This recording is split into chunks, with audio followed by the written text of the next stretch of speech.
Namo tassa bhagavato arahato sama sambuddhassa. Namo tassa bhagavato arahato sama sambuddhassa. Namo tassa bhagavato arahato sama sambuddhassa. Ya Ibu Bapak dan saudara-saudara semua, selamat berjumpa kembali pada sesi live Zoom malam hari ini. Dan sebagaimana yang telah diungkapkan oleh Romo Afan tadi, saya telah mengisi selama beberapa seri. Dan tentunya setiap kali membabarkan tema di Kusala Rama ini, saya selalu menggunakan satu sutta yang berbeda. Dan seingat saya belum pernah menggunakan satu sutta kemudian saya jabarkan secara berseri.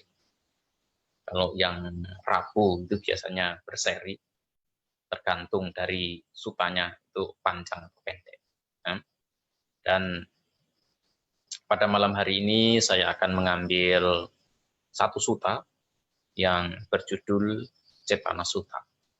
Sebenarnya kalau kita melihat bahwa Cetana Sutta itu secara keseluruhan ada 10. Ya, jadi sutta-sutta yang memiliki judul Cetana itu semuanya ada 10. 6 itu ada di Samyutta Nikaya dan 4 itu ditemukan di dalam Anguttara Nikaya. Jadi tentu semuanya itu punya pembahasan topik yang berbeda-beda, sekalipun namanya itu sama. Dan pada malam hari ini saya akan mengambil Cetana Sutta yang dari Samyutta Nikaya, tepatnya yang berada di dalam Nidanawagga atau Samyutta Nikaya volume 2. Ini bisa ditemukan pada halaman 65 versi PTS atau yang diterbitkan oleh Polytext Society. Karena itu yang biasa kami pakai dan itu yang kemudian juga banyak atau lebih seringnya yang saya pergunakan sebagai referensi. Ya, jadi sutta ini dikhotbahkan sendiri oleh Sang Buddha kepada para bhikkhu ketika Sang Buddha itu berada di Savatthi. Ya, jadi ketika sedang berada di hadapan para bhikkhu, Sang Buddha mengatakan kepada para bhikkhu bahwa apapun yang diniatkan, apapun yang direncanakan, dan apapun yang kemudian menjadi tendensi atau kecenderungan, itu yang kemudian akan menjadi dasar, menjadi pondasi untuk mempertahankan kesadaran. Ya. Di sini Sang Buddha dengan sangat jelas bahwa apapun yang kita niati, ya, ini niat ini tidak hanya niat baik saja, tetapi juga termasuk segala bentuk niat, termasuk di dalamnya adalah niat buruk.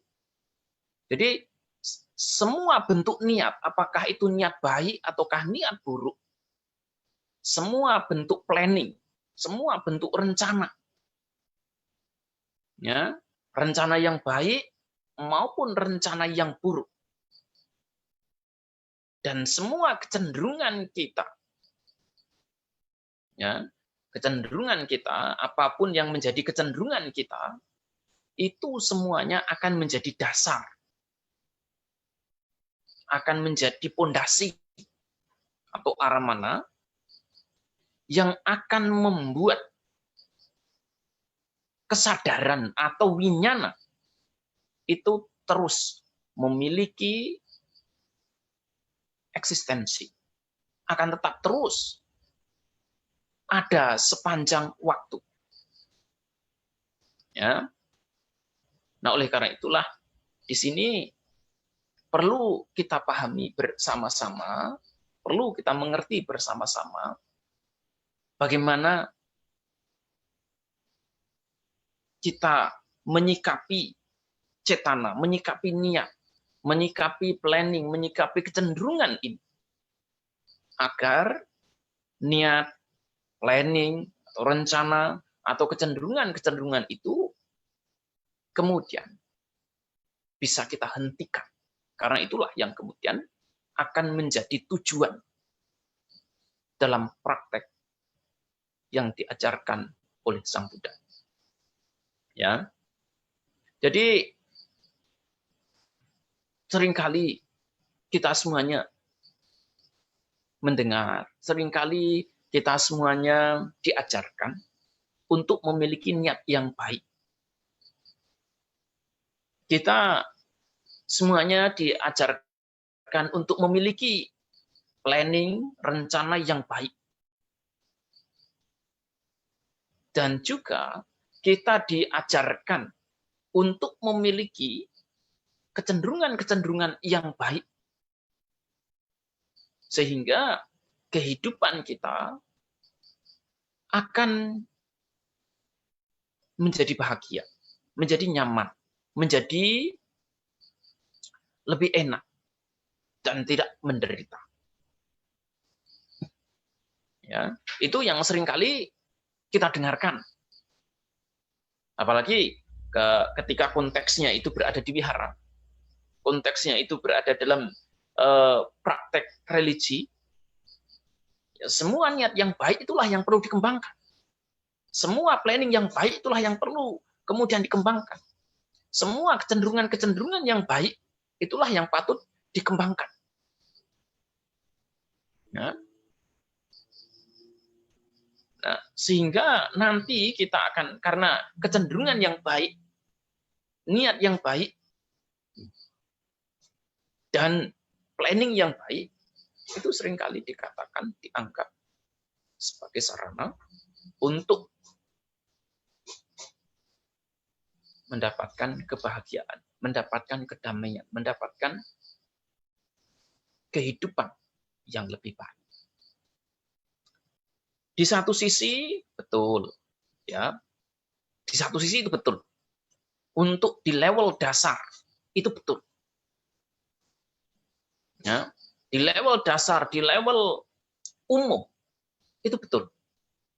Memiliki niat yang baik kemudian akan membuat kita hidup bahagia.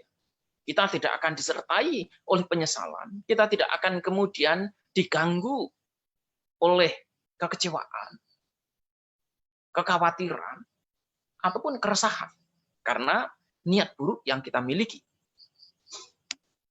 Tapi begitu niat buruk, planning yang buruk, kecenderungan yang buruk kita miliki, kemudian kita setiap hari akan dihajar, akan dihukum oleh penderitaan yang timbul karena niat, karena planning, karena kecenderungan-kecenderungan yang kita miliki. Oleh karena itu, dalam Dhammapada, Sang Buddha sangat jelas mengatakan bahwa setiap pikiran yang baik itu akan menimbulkan kebahagiaan, setiap pikiran yang buruk itu akan menimbulkan penderitaan. Itu terdapat dalam Dhammapada ayat 1 dan ayat 2. Ya. Nah, di level yang paling dasar dalam praktek, semua ini benar. Kita perlu membangun kebiasaan-kebiasaan yang baik untuk di level awal. Kita perlu membangun kecenderungan-kecenderungan yang baik, itu benar untuk di level awal. Karena sejauh ini tujuan utamanya adalah agar kita itu bisa terbebas dari penderitaan secara umum. Namun perlu kita sadari bahwa niat dalam bentuk apapun itu, planning dalam bentuk apapun itu, kecenderungan dalam bentuk apapun itu kemudian akan menjadi kondisi, akan menjadi dasar, akan menjadi pondasi bagi terbentuknya kesadaran atau winyana. Nah, kesadaran ini bisa diartikan sebagai kecenderungan yang tertanam sangat kuat dalam diri kita. Ya, ketika kecenderungan itu ada, ketika dasar itu ada, ya mau tidak mau, winyana itu akan terus berlangsung. Ya, mau tidak mau, winyana itu akan terus bertahan. Karena winyana ini bisa bertahan kalau ada dasarnya. Winyana ini akan terus mengembara kalau ada pondasi. Nah, di sini pondasi yang disampaikan oleh Sang Buddha itu adalah niat. Ya, itu adalah planning, rencana. Nah, kemudian ketika niat itu masih terus ada, winyana akan terbentuk. Ketika winyana ini punya pondasi, kelahiran kembali di masa yang akan datang akan terbentuk. Ya. Jadi ini juga seringkali kita jumpai di tengah-tengah umat Buddha. Umat Buddha diajarkan untuk berbuat baik. Tujuannya adalah untuk bisa menabung kebajikan, untuk bisa mengakumulasi karma baik dengan tujuan dan harapan agar dalam kehidupan-kehidupan yang akan datang bisa menikmati kehidupan yang lebih baik. Bisa menikmati kehidupan yang bebas dari penderitaan secara umum. Namun, apakah kehidupan saat ini atau kehidupan yang akan datang perlu dipahami bahwa selama masih ada kelahiran, di situ masih ada penderitaan. Ya, di sini Sang Buddha dengan sangat jelas mengatakan bahwa selama kelahiran kembali itu masih ada, selama kelahiran kembali itu masih berlangsung, jati, usia tua, sakit, suka duka, kemudian ratap tangis, kekecewaan, semua itu juga masih akan ada. Ya, jadi dari niat yang kita miliki di sini sangat jelas. Dari kebiasaan-kebiasaan yang kita miliki di sini sangat jelas. Kalau selama niat itu masih dimiliki, niat itu masih ada, ini akan membentuk kebiasaan, akan membentuk kesadaran yang kemudian mengkondisikan kita untuk terlahir kembali. Dan umat Buddha sangat umum, sangat biasa untuk diajak melakukan kebajikan agar dalam kehidupan-kehidupan yang akan datang bisa terlahir di alam yang lebih baik. Dengan kata lain, banyak yang menganggap bahwa kehidupan saat ini adalah kehidupan yang hina. Bahwa kehidupan saat ini adalah kehidupan yang tidak menguntungkan. bahwa kehidupan saat ini adalah kehidupan yang rendah. Sementara kehidupan yang akan datang itu tampak lebih mulia, tampak lebih baik, tampak lebih menyenangkan, tampak lebih berharga. Ya. Kalau memang pandangan semacam ini yang terus-menerus dikembangkan, mau tidak mau, samsara itu akan terus kita alami. Mau tidak mau, samsara, penderitaan akan terus kita rasakan. Ini patut kita renungkan. Dan kalau kebiasaan atau niat ini kita bentuk terus, kita perkuat. Oh, saya mau berbuat baik saja, nanti agar dalam kehidupan yang akan datang, saya bisa praktek lebih baik. Dan itu nanti yang akan kuat. Kalaupun nanti dalam kehidupan yang akan datang, ini kemudian akan kita bentuk terus-menerus. Ini kemudian yang akan kita lakukan secara terus-menerus. Yang akan menjadi tendensi, kecenderungan dalam kehidupan kita. Sekarang kita bentuk dalam kehidupan yang akan datang semakin kuat. Oleh karena itu, sekalipun berada di depan Sang Buddha, sudah terlahir di hadapan Sang Buddha, ya kita pun kemudian akan berpikir, pantai saya akan praktek dalam kehidupan yang akan datang saja. Sekarang cukup saya berbuat baik. Ya, itu yang akan kita lakukan. Ya. Itu yang kemudian akan kita perkuat secara terus-menerus.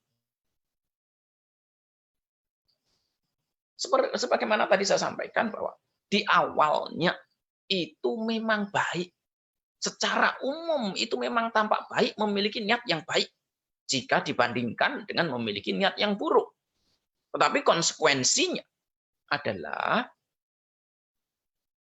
hal itu akan terus membentuk kebiasaan, dan kebiasaan itu kemudian akan mendorong kita untuk terus terlahir kembali. Nah, oleh karena itu, ketika Sang Buddha mengajarkan seseorang untuk berbuat baik, untuk berdana, untuk menjalankan sila, dengan iming-iming kebahagiaan surgawi, kehidupan yang lebih baik, Sang Buddha tetap mengingatkan.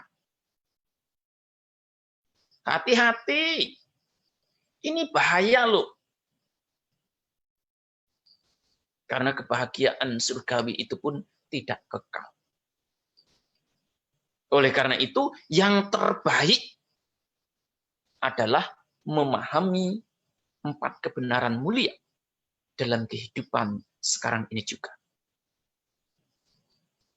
Ya, itu jauh lebih baik daripada apapun. Dan itulah yang memang ada dalam kehidupan kita. Kalau 4 kebenaran mulia itu nyata dalam kehidupan kita, kalau 4 kebenaran mulia itu ada di hadapan kita, lalu untuk apa?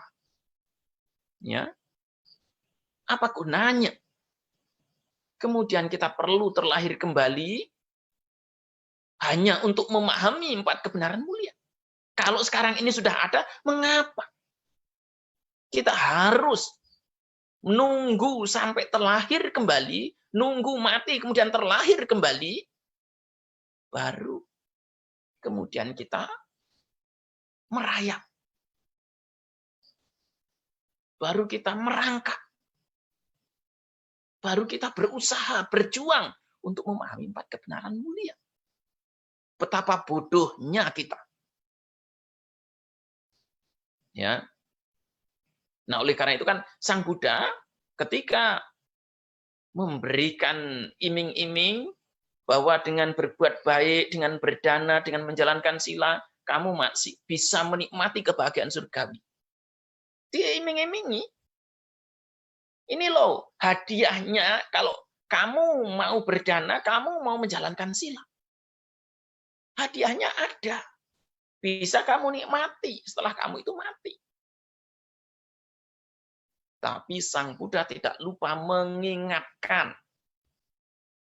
Ya, Sang Buddha tidak lupa mengingatkan, Hati-hati, kebahagiaan surgawi pun tidak kekal.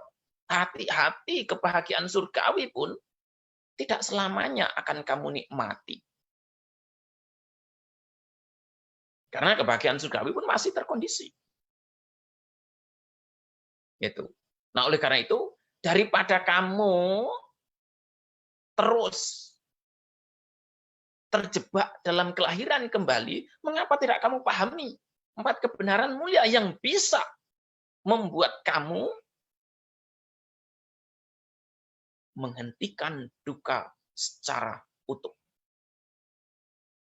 Mengapa tidak kamu pahami 4 kebenaran mulia yang sekarang itu ada, nyata di depan mata kamu? Inilah sebenarnya pesan yang ingin disampaikan oleh Sang Buddha, sekalipun itu kepada para rumah tangga. Dan inilah yang disampaikan seringkali kepada para rumah tangga dengan ajaran yang disebut sebagai Panca Anupubbikata atau 5 ajaran bertahap. Sang Buddha tetap mengingatkan. Jadi 4 kebenaran mulia itu ada dalam diri kita, ada dalam kehidupan kita, dan itu adalah sesuatu yang nyata. Dalam Rohitassa Sutta, Sang Buddha mengatakan bahwa dalam tubuh yang panjangnya tidak lebih dari 1 depa ini, yang disertai oleh persepsi dan kesadarannya, disitulah duka itu terdapat. Disitulah sebab duka itu terdapat. Disitulah terhentinya duka itu terdapat. Disitulah jalan mulia berunsur 8 itu terdapat. Nah, oleh karena itu, selama kita itu masih memiliki tubuh yang panjangnya tidak lebih dari 1 depa kita, yang masih disertai oleh persepsi dan kesadaran, selama itu pula sebenarnya 4 kebenaran mulia itu ada. Ya, sebenarnya di situ pula 4 kebenaran mulia itu masih bisa dilihat secara langsung, dipahami secara langsung, direalisasi secara langsung. Kecuali ya, kita sudah tidak punya badan yang panjangnya tidak lebih dari 1 depa atau tidak memiliki persepsi dan kesadaran. Di situ tidak memungkinkan untuk melihat 4 kebenaran mulia. Tetapi selama kita masih punya badan jasmani, kita masih punya batin, selama itu pula 4 kebenaran mulia itu masih bisa disaksikan, masih bisa direalisasi. Ya, jadi kapanpun itu masih tetap ada. Di zaman Sang Buddha, zaman sekarang atau di zaman yang akan datang, ya sama saja, tidak ada bedanya sama sekali.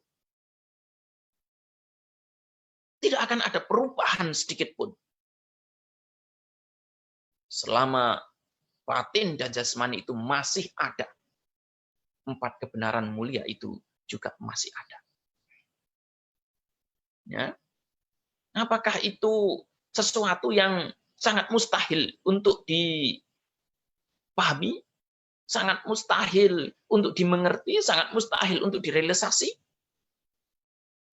Kalau memang mustahil, ya tidak mungkin untuk dialami, Sang Buddha tidak akan mengajarkannya kepada umat manusia. Ya, nah, oleh karena itu kita perlu memahami dengan lebih baik tentang hal ini sehingga kita itu akan berjuang dengan sungguh-sungguh dalam kehidupan sekarang ini juga. Kita akan berlatih dengan sungguh-sungguh dalam kehidupan sekarang ini juga. Sehingga itu pun kemudian akan membentuk suatu kebiasaan. Kalau kebiasaan kita dalam kehidupan sekarang ini adalah berlatih untuk melenyapkan kotoran batin, seandainya kita dalam kehidupan ini masih belum mampu untuk menyelesaikan tugas dan tanggung jawab kita dalam praktek, kita dalam kehidupan yang akan datang pun akan memiliki kebiasaan ini. Dan bukan membangun kebiasaan untuk terlahir kembali, dan terlahir kembali. Ya. Nah, tadi saya katakan bahwa dalam konteks yang paling dasar, dalam konteks yang umum, memiliki niat yang baik itu tetap baik. Ada manfaatnya. Tapi dalam pengertian yang lebih tinggi, dalam pengertian yang sesungguhnya, itu tidak baik juga. Dalam pengertian yang paling dalam, memiliki niat dalam bentuk apapun itu juga tidak baik. Nah, oleh karena itulah, dalam berbagai ceramahnya, dalam Dhammapada ada, dalam Majjhima Nikaya itu ada. Kalau dalam Dhammapada itu sangat jelas, Sang Buddha mengatakan, punya papa pahinasa. Baik dan buruk itu harus dibuang, harus dilenyapkan, harus ditiadakan. Nah, oleh karena itu, di sini tidak hanya niat yang buruk saja yang harus dibuang, niat yang baik sekalipun itu juga harus dibuang kalau sudah waktunya. Ya, kalau dalam Alaggatthupama Sutta, di situ sangat jelas ketika Sang Buddha itu memberikan perumpamaan tentang rakit. Sang Buddha mengatakan, tidak hanya hal-hal yang buruk saja yang harus dibuang, yang baik sekalipun juga harus dibuang. Karena baik dan buruk itu adalah konsep. Ya, baik dan buruk itu adalah konsep yang diciptakan secara sosial oleh masyarakat untuk kepentingan kehidupan sosial. Baik dan buruk, ketika kita sudah masuk ke dalam, melihat dalam diri kita sendiri, tidak akan dibutuhkan sebenarnya. Ya, ketika kita sudah melihat ke dalam baik dan buruk, konsep baik dan buruk itu tidak dibutuhkan. Karena ketika kita mengembangkan sati, ya, mengembangkan perhatian, mengembangkan kemampuan tentang yata buta nyana dasana, di situ kita melihat tanpa penghakiman sedikit pun, tanpa penilaian ini baik maupun buruk. Contoh, waktu kemarahan itu muncul, kebencian itu muncul, kita hanya melihat kemarahan sebagai kemarahan. Kita tidak diajarkan untuk melihat kemarahan itu sebagai sesuatu yang buruk. Ketika kita melihat ke dalam diri kita sendiri, pada saat pikiran ini penuh gejolak dengan kemarahan, dengan kebencian, iri hati, dan sebagainya, kita cukup mengetahui, oh ini ada kemarahan yang sedang muncul. Cukup sampai di situ saja.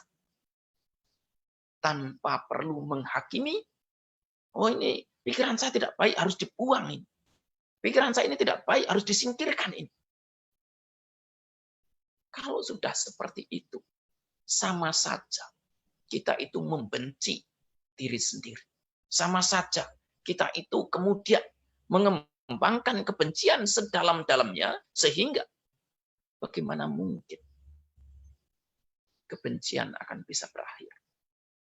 Ingat selalu nasihat Sang Buddha, kebencian tidak akan pernah berakhir jika dibalas dengan kebencian. Ketika kita membenci diri kita sendiri, ketika kita tidak menyukai diri kita sendiri, di situ kemudian kebencian secara terus-menerus akan berkembang, akan semakin kuat, akan berakar semakin dalam diri kita. Nah, oleh karena itu, sati atau pengamatan atau kewaspadaan, ya, atau perhatian, itu adalah sikap non-diskriminatif. Sikap yang kemudian membuat kita tidak terjebak dalam konsep baik maupun buruk. Itu. Dalam Patisambhidamagga kalau tidak salah itu ya, itu dikatakan bahwa tanha itu dibagi dua, tanha yang baik dan tanha yang tidak baik, tanha yang positif dan tanha yang negatif. Saya seringkali mengatakan bahwa tanha, karma, cetana, sangkara itu sebenarnya sama saja. Tidak ada bedanya sama sekali. Apapun yang disebut sebagai cetana, apapun yang disebut sebagai niat, apapun yang disebut sebagai karma, apapun yang disebut sebagai sangkara, bentuk-bentuk pikiran, empat hal ini mengacu pada hal yang sama. Tidak ada bedanya sama sekali. Tanha itu apa sih? Keinginan. Kita seringkali tanha itu kita terjemahkan sebagai keinginan. Keinginan untuk menerima atau keinginan untuk menolak. Keinginan untuk menyukai ataupun keinginan untuk membenci.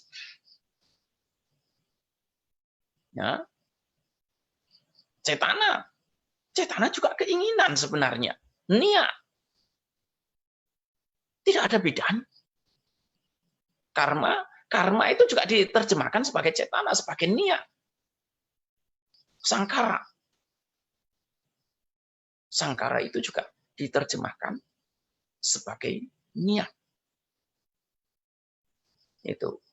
Oleh karena itu, dalam salah satu sutta di Samyutta Nikaya itu dikatakan bahwa apakah yang dimaksud dengan niat itu? Itu apakah yang dimaksudkan dengan sangkara itu? Sangkara adalah niat yang ada kaitannya dengan 6 landasan indria. Ya, jadi mata menghendaki bentuk, telinga menghendaki suara, hidung menghendaki bebauan, lidah menghendaki rasa, tubuh menghendaki sentuhan, pikiran menghendaki dhamma. Itu. Nah, di sini perlu dipahami bahwa yang namanya cetana itu ya sama saja dengan tanha. Oleh karena itu, kalau Anda mengatakan bahwa tanha itu harus dilenyapkan, harus dibuang, cetana pun harus dibuang sebenarnya. Ya. Tetapi untuk bisa membuang cetana, untuk bisa membuang tanha, itu dibutuhkan terlebih dahulu cetana juga. Dibutuhkan tanha juga. Nah, oleh karena itulah mengapa dalam Patisambhidamagga, itu salah satu buku yang sebenarnya ditulis belakangan. Ya, sebenarnya buku yang ditulis belakangan dan bukan bagian Tipitaka yang masih awal dalam konteks bahasa. Ya, di situ dibedakan menjadi dua. Niat baik dan niat yang buruk. Tanha yang baik dan tanha yang buruk.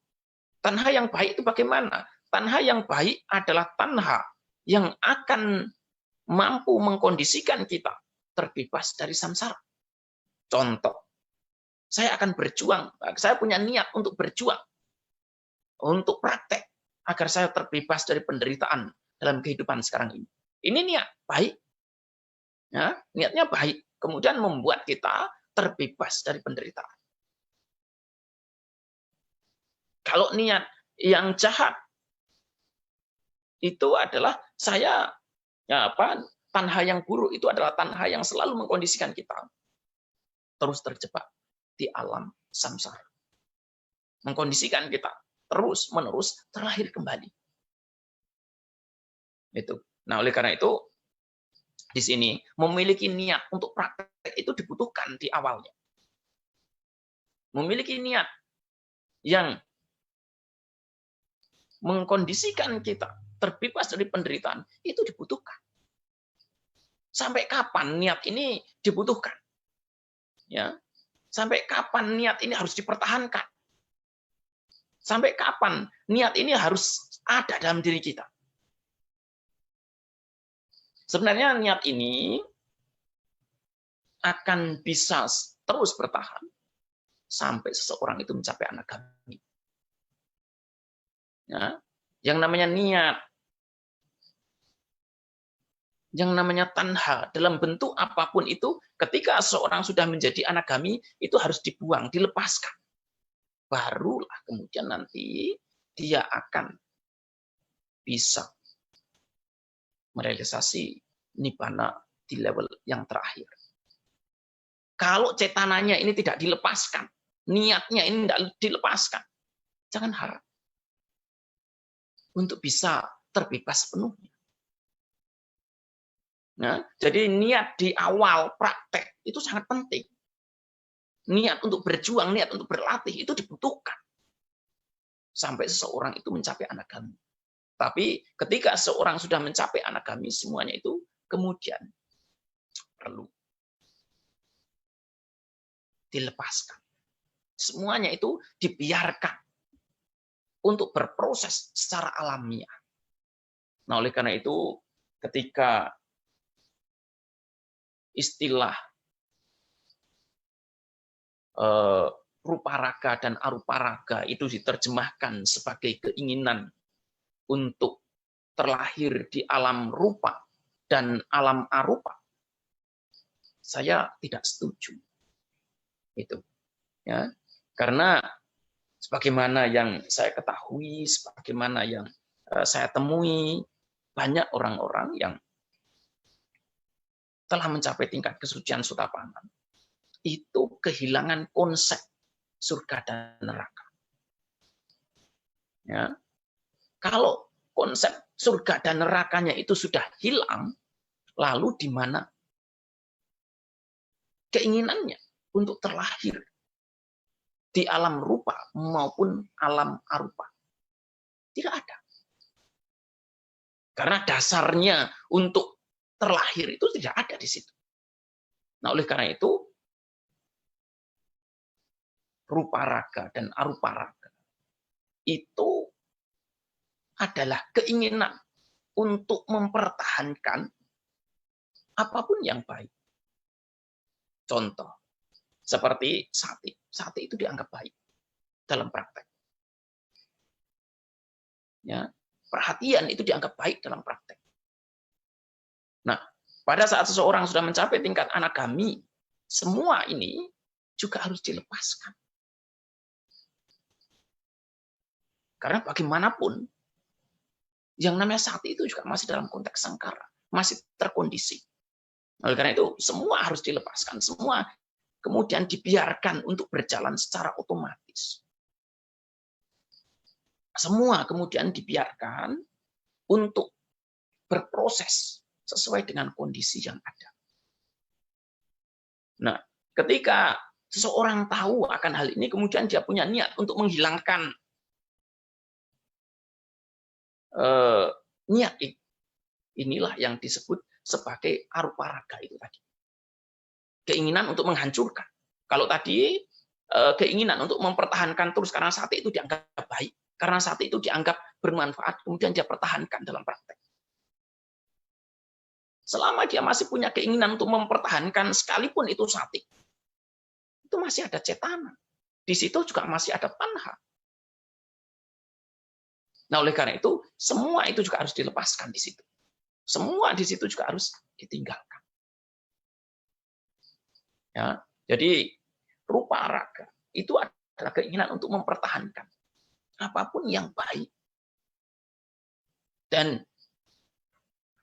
di sini Aruparaga itu ada keinginan untuk menghancurkan, meniadakan apapun yang dianggap sebagai penghalang. Gitu, ya. Nah, oleh karena itu nanti dalam praktek, ya, orang-orang yang telah mencapai tingkat kesucian arahat itu disebut sebagai orang yang telah menghancurkan karma. Artinya apa? Itu adalah orang yang telah menghancurkan cetananya sebenarnya. Yang telah menghancurkan tanhanya sebenarnya. Yang telah menghancurkan sangkaranya.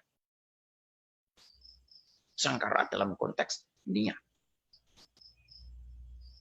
Ya. Jadi 4 hal itu semuanya sudah dihancurkan.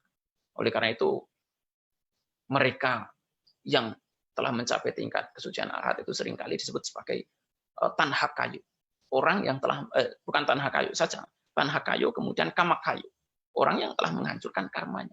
Karma dalam arti orang yang telah menghancurkan niatnya.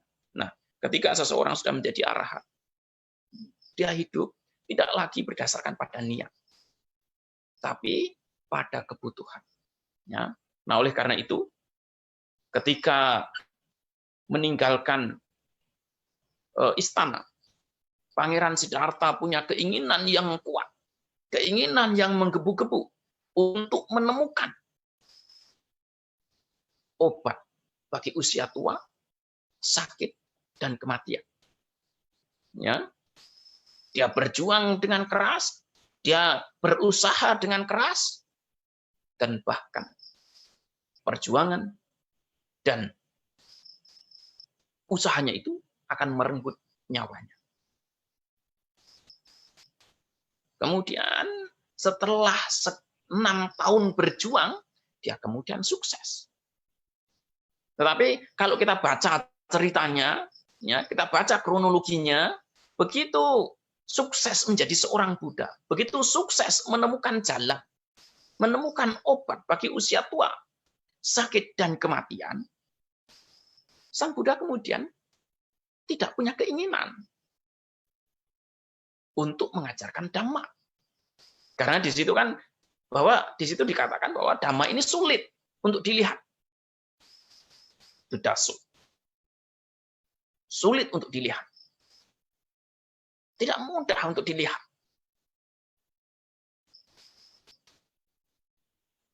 Nah, tapi kemudian Brahma Sahampati datang meminta Sang Buddha untuk mengajarkan Dhamma karena masih ada orang-orang yang memiliki debu sedikit di matanya. Mereka mempunyai kesempatan, mereka punya potensi untuk mencapai kesucian, untuk terbebas dari penderitaan. Baru di situ Sang Buddha mengajarkan Dhamma. Sebenarnya di sini bisa dilihat dengan jelas. Ketika keinginan itu sudah putus secara total, tanha itu putus secara total, cetana itu putus secara total, bagaimana mungkin Sang Buddha itu kemudian masih punya keinginan untuk mengajarkan Dhamma? Tidak mungkin.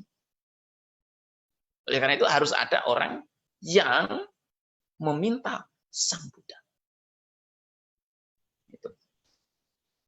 Harus ada orang yang kemudian mengkondisikan agar Sang Buddha ini diundang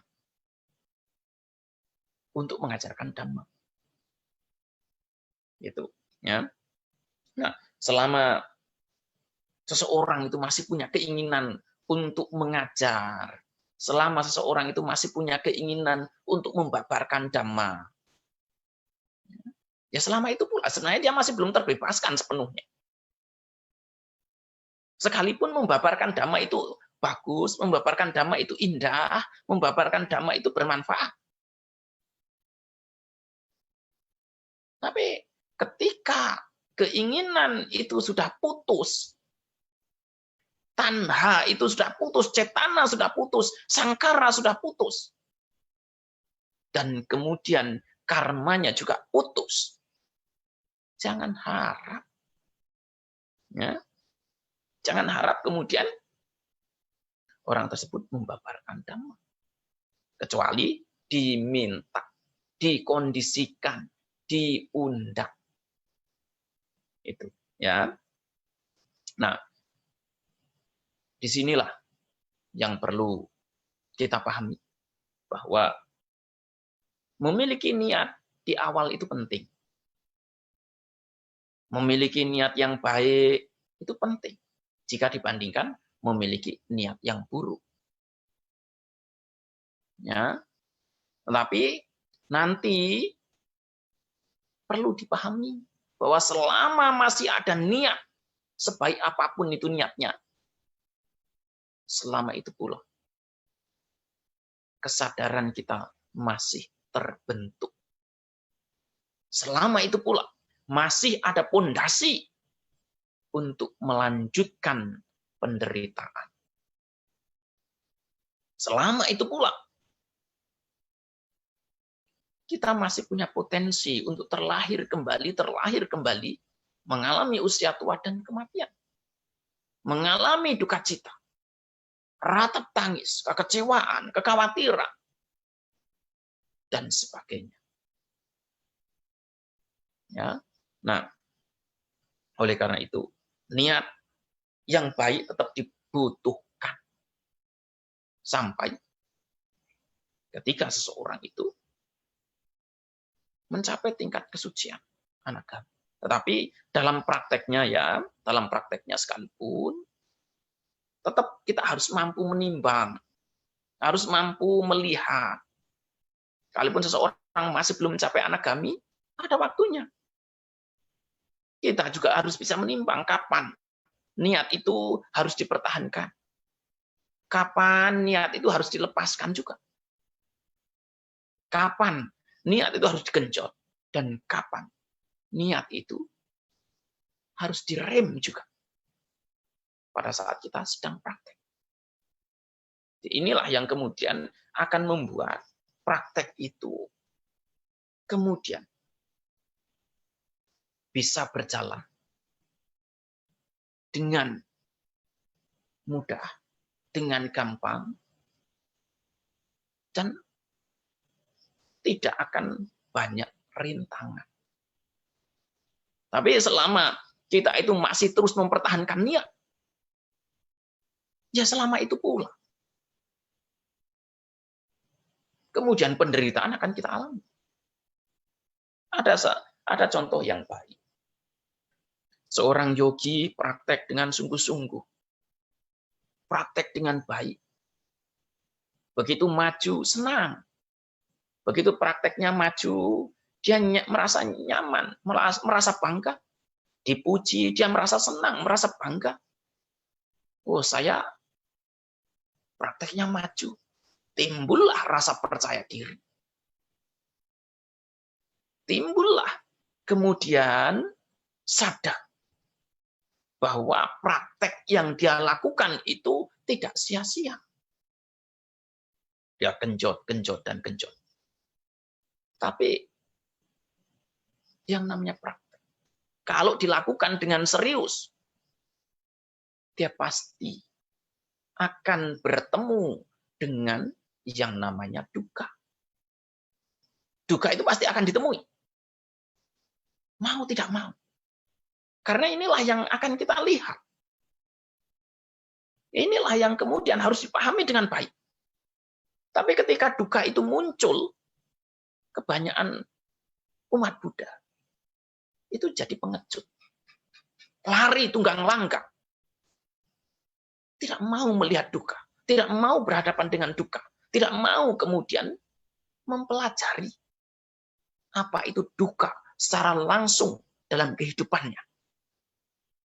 Dia selalu punya niat bahwa dengan meditasi, batinnya jadi tenang, batinnya jadi damai, batinnya jadi nyaman, batinnya tidak terbelenggu, tidak terpengaruhi oleh duka, oleh ratap tangis, oleh kekecewaan, oleh kekhawatiran.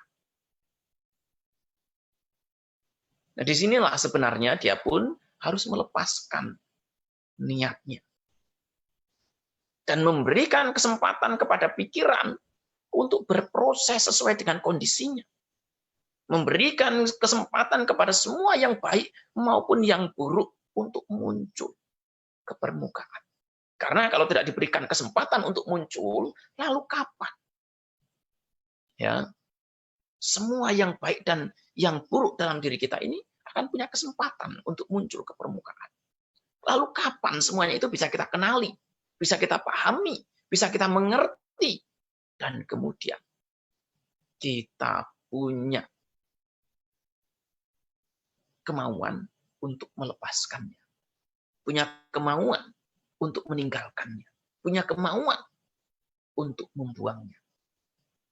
Tidak akan. Ibaratnya seperti barang, stok barang di gudang, yang begitu mau keluar, mau dikeluarkan kemudian kita masukkan, mau dikeluarkan kita masukkan lagi, mau dikeluarkan kita masukkan lagi.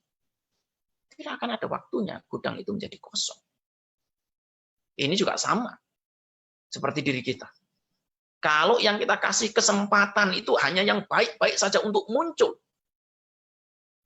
kita mau tidak mau menekan kuat-kuat semua yang baik, yang buruk untuk terus ada di dalam diri kita. Kita menekan sehebat mungkin agar yang buruk-buruk itu tetap bertahan dalam diri kita. Nah, oleh karena itu, ketika kita berada dalam praktek, dan ini yang selalu dipesankan oleh guru saya, berikan kesempatan pada yang baik maupun buruk untuk muncul. Dan kamu cukup punya sati. Cukup ketahui ketika yang baik itu muncul, kamu cukup tahu, oh ini ada yang baik sedang muncul. Semangat muncul kita tahu, keyakinan muncul kita tahu, rasa percaya diri muncul kita tahu. Tapi pada saat kekecewaan, kemarahan, kemudian kebencian, rasa tidak suka muncul, kita pun harus memberikan kesempatan yang sama tanpa diskriminasi sedikit pun. Selama masih ada diskriminasi, tidak mungkin kebebasan itu akan terjadi. Karena kita masih terikat pada konsep baik dan buruk. Ya, jadi Silabbata Paramasa yang merupakan belenggu nomor 2 itu adalah perbatasan di mana sebenarnya kita itu membuat konsep baik dan buruk. Itu adalah yang pertama kalinya sebenarnya kita membuat konsep baik dan buruk. Ini akan sulit untuk diterima. Saya yakin itu akan sulit untuk dimengerti. Saya bisa memahaminya. Tapi bagi mereka yang praktek dengan sungguh-sungguh, bagi mereka yang praktek dengan serius, mereka akan mengetahuinya. Mengapa? Konsep baik dan buruk itu harus ditinggalkan. Karena ketika kita terus berpegang pada konsep, selama itu pula tidak akan ada kebebasan. Sang Buddha mengatakan, sanyancak ditincak ye agahesung te bicaranti logi. Selama seseorang itu masih terjebak pada sannya, pada persepsi, diti, pada pandangan, selama itu pula dia akan terus mengembara di alam samsara. Ya, jadi di sini kita pun harus bisa menimbang, harus bisa mengerti kapan niat itu dimiliki, kapan niat itu harus dilepaskan. Dari awal praktek. Sebenarnya pada saat kita hanya punya sati saja, di situ sebenarnya kita sudah mulai belajar untuk melepaskan niat, untuk membebaskan diri dari tanha. Pada saat keyakinan muncul, kita cukup tahu, oh ini ada keyakinan yang muncul. Di situ tidak ada niat baik, di situ tidak ada niat yang buruk. Demikian juga pada saat kemarahan muncul, kemudian kita mengetahui, oh ini ada kemarahan yang muncul. Cukup catat sampai di situ saja. Di sini pun tidak ada niat yang baik dan niat yang buruk dikembangkan. Kita di sini bersikap non-diskriminatif. Tidak memihak yang baik-baik saja, dan juga tidak menghindari yang buruk-buruk. Kita menghadapi keduanya dengan kesatria. Yata butanya nadasana itu artinya melihat dan mengetahui sebagaimana apa adanya. Nah sekarang adanya itu yang baik, ya lihatlah yang baik. Sekarang adanya yang buruk, ya lihatlah yang buruk. Sebenarnya tepat dari awal kita itu mengembangkan sati, tepat dari awal ketika itu kita praktek mengembangkan kesadaran, dari situ pula sebenarnya kita sudah mulai untuk bersikap non-diskriminatif. Untuk bersikap tidak mengembangkan cetana. Untuk bersikap tidak mengembangkan tanha. Kalau itu yang kita lakukan, itulah yang akan menjadi sebab duka itu akan terhenti sepenuhnya. Nah, oleh karena itu, ketika Sang Buddha mengatakan bahwa dalam sutta ini dikatakan bahwa ketika seseorang tidak lagi memiliki niat, tidak lagi memiliki kecenderungan, tidak lagi memiliki planning, rencana, di situ winyana tidak akan mungkin punya pondasi. Ya. Di situ winyana tidak akan mungkin punya pijakan. Dan selama winyana tidak punya pijakan, selama itu pula kelahiran kembali tidak akan mungkin terjadi. Ketika kelahiran kembali tidak mungkin terjadi, ya usia tua, kematian, duka derita, ratap tangis, kekecewaan, kemarahan, kebencian juga tidak akan ada. Ya, jadi niat di level awal itu penting. Tapi ketika kita sudah mulai praktek, kita harus mulai belajar untuk melepaskan cetana, untuk melepaskan niat, untuk melepaskan sangkara, untuk melepaskan tanha. Ya, untuk melepaskan karma juga. Itu, ya. Saya kira itu yang bisa saya sampaikan dalam kesempatan ini. Semoga bisa menjadi inspirasi bagi para pendengar sekalian semua, sehingga mau berjuang, mau berlatih dengan sungguh-sungguh tepat dalam kehidupan sekarang ini juga. Karena saat inilah momen yang terbaik, bukan dalam kehidupan yang akan datang. Mari kita hargai bersama-sama kehidupan kita dengan cara berjuang, dengan cara berlatih, dengan cara berusaha semaksimal mungkin agar segala bentuk kotoran batin yang ada dalam diri kita bisa terputuskan. Semoga cetana, semoga planning, semoga kecenderungan atau tendensi yang ada dalam diri kita terus terkikis, terus bisa dilenyapkan sehingga penderitaan tidak ada lagi. Ya, sekian, terima kasih.